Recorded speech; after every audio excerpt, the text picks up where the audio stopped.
Good morning, I'm Nivareti Manu, and this is your morning news fix for Wednesday, 4th of December.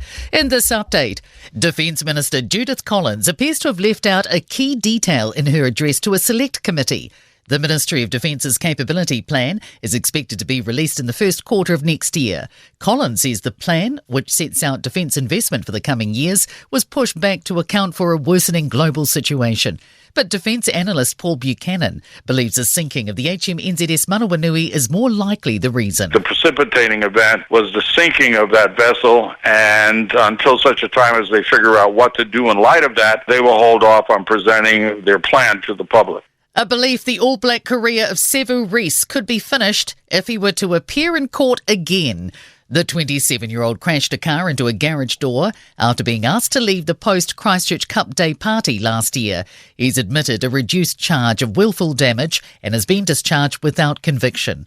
Rugby commentator Tony Johnson told Ryan Bridge that he'll have to stay true to his commitment to stay away from alcohol. It's already cost him one lucrative job overseas, another repeat, and you can't imagine it's going to exactly have a positive impact on his prospects of future employment in the game. Reece was granted a discharge without conviction in 2018 after he admitted a single charge of common assault following an incident involving his then partner.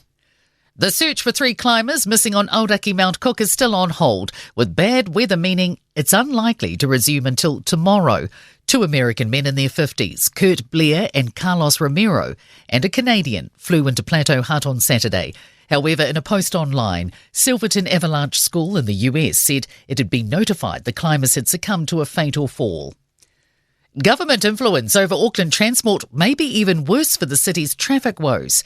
The Minister for Transport says he's taking the agency's power to make key decisions and giving it back to Auckland Council.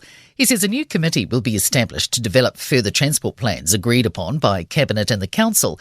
But Greater Auckland Director Matt Lowry says it should be left in the hands of locals alone. The Board of Auckland Transport is appointed by Auckland Council, whereas the government having a much greater say in that board means that there's a lot more politicisation that's to occur and potentially poor outcomes as a result. The culling of 80,000 birds begins today. Bird flu was confirmed on the mainland poultry-managed Moiraki farm in North Otago on Sunday. 2 of its barns have now tested positive for the disease. An iwi says the Supreme Court decision on Māori customary rights is perplexing. The courts ruled customary marine titles come down to control and continuity of use in an area following an Attorney General appeal. It's rejected the Court of Appeal's judgment from October last year, calling it a narrow interpretation of criteria. Ngai Tahu Chairman Justin Tepa says the Supreme Court decision significantly raises the bar for proving customary title. How are we supposed to prove exclusive use and occupation in a strict sense when in many cases the law itself or Crown Treaty breaches deprived us of the ability to exclude others? In sport, the Black Caps in England have been deducted 3 World Test Championship points for slow over rates during their opening cricket.